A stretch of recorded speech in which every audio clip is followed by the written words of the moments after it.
Alright, Anyong Haseyo mga kababayan ko, kamusta pong lahat? Welcome po rito again sa channel natin. And for today's video po mga kababayan ko, ito na yung pinaka inaantay kong moment kasi within 2 years, ito po yung time na makikita at makasama ko naman yung pamilya ko. So, ito po ngayon ay nandito po ako sa Incheon International Airport, South Korea of course. So, ayan. During this time po, kaya nag-ikot-ikot kami. Ayan. Yan po yung loob ng Incheon International Airport. So dito po sa unahan, marami pong actually mga kababayan ko, napakaganda po ng Incheon talaga, promise.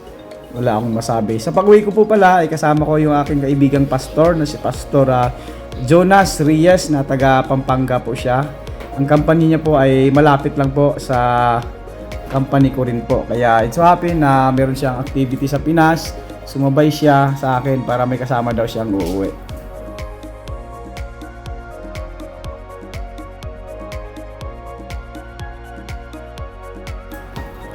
Alright, this time po mga kababayan ko, nasa loob na po kami ng airport. Ayan, so medyo pa ano na kami nito, medyo paalis na. Ayan, tapos na rin pagkarga rito no, yung aming mga bagahe. So ito po talaga yung pinaka inaantay na mga OFW na makauwi at makasama yung kanilang mga mahal sa buhay, kanilang mga anak, kanilang pamilya. Kasi yun nga, OFW kasi napakahirap po talaga, sugal po yan. Ang kailangan lang talagang gawin kapag tayo po ay isang OFW, huwag tayong bumitaw sa ating panalangin. Kasi tayo lang po talaga at ang Diyos ang kasama kung saan man tayong bansa po naroon. Kaya sa atin pong mga kababayan, saan man kayong panig ng mundo, talagang saludo po ako sa inyo. Kasi alam ko po kung gaano kahirap ang buhay sa ibang bansa. Napakarami nating mga nababalitaan ng mga hindi pinalad na mga OFW. Totoo po yan kasi napakarami pong challenges ng pagiging isang OFW. Kaya tayo bilang isang OFW dapat marunong tayong magpahalaga ng ating mga kinikita kasi the moment we stop working, we also stop earning. So that's why ang bawat piso po ng nating pinaghirapan ay dapat may mapupuntahan na maganda para sa ating maganda at maayos na kinabukasan. Kasi tayo mga Pilipino, may times kasi na yung padala rito, padala doon, sana itigil na natin yung tradisyon natin na yan kasi wala po talaga magandang kinabukasan yan para sa atin kasi tayo ang nagtatrabaho, kaya dapat marunong tayo sa ating sarili kung paano i-save yung ating pinaghirapang pera kasi pagdating natin ng araw, kung wala tayong ipon, wala pong sasalba sa atin talaga. Ang ipon po ang sasalba sa atin kapag tayo ay nag-for good na po sa Pilipinas. So tingnan nyo naman yung kalawakan, napakaganda po ng creation ng Panginoon. So talagang unahin po natin palagi ating mahal na Panginoong Hesus. Every time, ano man yung gagawin natin, ano mang desisyon natin, dapat isangbunin natin sa Kanya kasi Siya po ang pinagmulan ng lahat. Wala po tayong maipagmalaki sa ating sarili. Kahit sabihin natin tayo ay mayaman, maayos yung kumpanyang pinagtatrabahuan natin, lagi po sana nating isipin na ang lahat po ng bagay na ito ay galing po sa ating mahal na Panginoon dahil po sa biyaya niya po mga kababayan ko.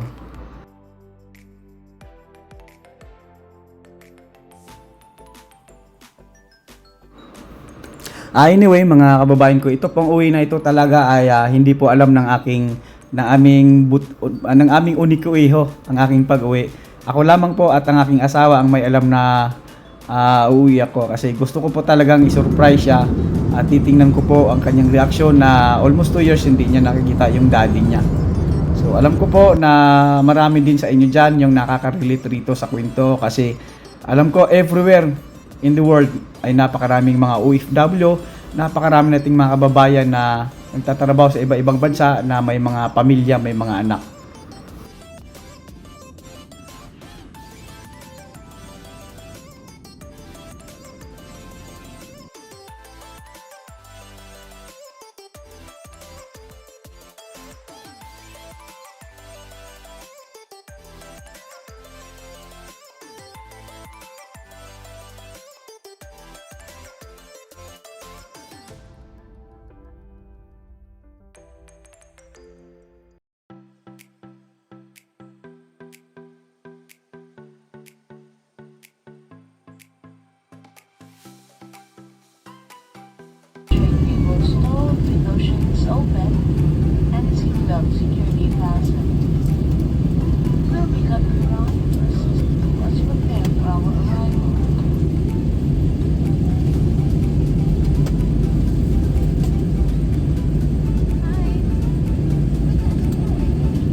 lugar to, no? Bulacan ba to? Pampanga.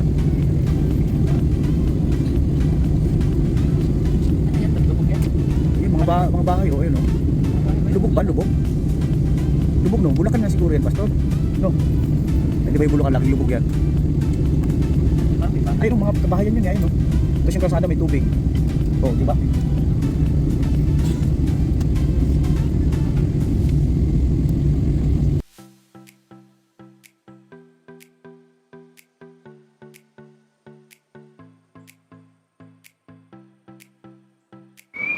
Alright, at this moment po, medyo palapag na po kami ng NAIA Terminal 1, no, from Incheon International Airport. Ang lapag po natin ay NAIA Terminal 1. And then, from NAIA Terminal 3, since tayo po ay babiyahe pa po papuntang Butuan Airport, Butuan Bangkase Airport. So ang ginawa ko po ay from Manila International Airport Terminal 1 ay nag-transfer po ako going to Terminal 3. So, hindi na po tayo namasahe. Kasi ang flight ko naman po going to Butuan City is alas 6 na po. At ang lapag ko po sa Manila, I mean sa NAIA Terminal 1 ay nasa almost 12 po ng tanghali. So, palapag na po kami rito mga kababayan ko sa ating pinakamamahal na bansang Pilipinas. Although for the meantime, wag muna natin piliin kasi napakataas na po ng mga bilhin. Kailangan po natin kumita ng malaki kasi sa Pilipinas, maraming trabaho, kunti ang kita. Yun po yung masaklap na katotohanan.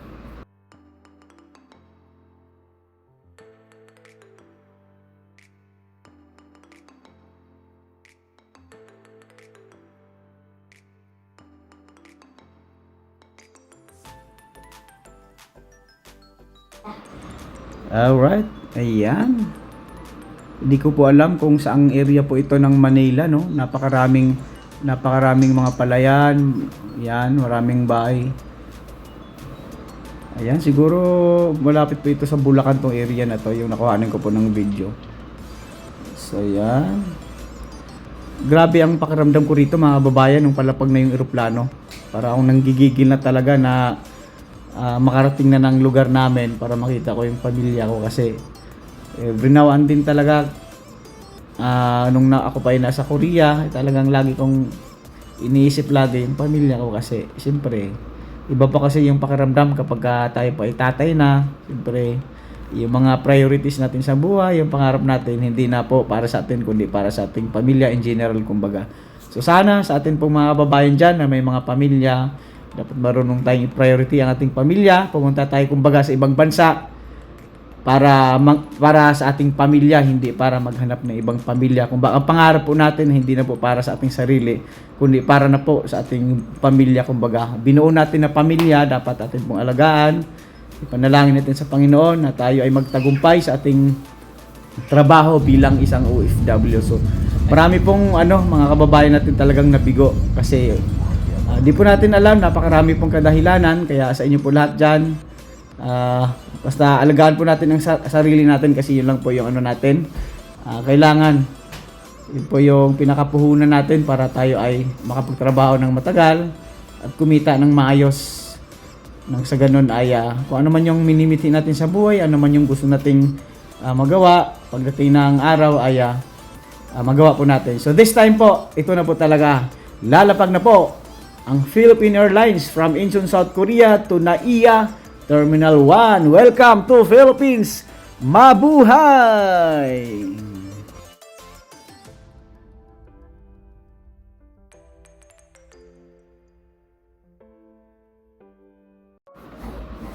So ayan, nandito na kami sa wakas, ating bayang Sinilangan. So maraming beses na akong nakakita ng mga OFW na nabigo. So talagang wala po tayong magagawa dun kasi part talaga ng ating buhay yan. Hindi natin alam kung ano yung magiging sitwasyon natin talaga sa ibang bansa. All we need to do talaga bago tayo umalis or kung nasa ibang bansa na tayo nagtatrabaho ay dapat panatilihin natin ang ating faith, ating pananampalataya kasi ang mga challenges talaga, temptations and everything ay nandun, kumpleto yan.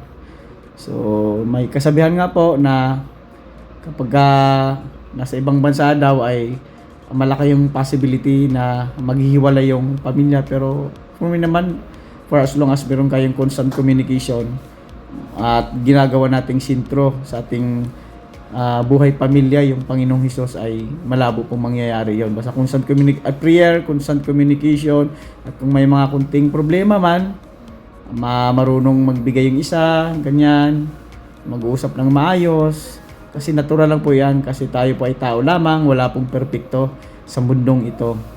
So for as long as open ang bawat isa, ano man yung mga pagkakamali, pag-uusapan, wag nang palakihin, ang isipin lagi yung kabutihan ng pamilya, no? So yun po ang maganda po diyan, mga kababayan. Kaya sa inyo po na sumusuporta dito palagi sa channel ko, nais ko pong magpasalamat ng talagang mula sa aking puso, mga kababayan ko, kasi kung hindi po dahil sa inyo ay hindi rin po lalago itong channel na ito. Sa inyo pong lahat talaga, maraming salamat po. Naway patuloy niyo po akong suportahan sa aking susunod na mga video. So since ako pa ay magbabakasyon, siguro panigurado po ang susunod ko pong content ay yung nasa Pilipinas na po ako. I-upload ko din po para makapag-update po sa inyo, no, mga kababayan ko. Kasi sa lugar po kasi namin sa Dinagat Islands ay napaganda po ng mga beaches. So mula po rito sa South Korea, maraming salamat po. Anyong hikasayo. To God all be the glory. God bless everyone.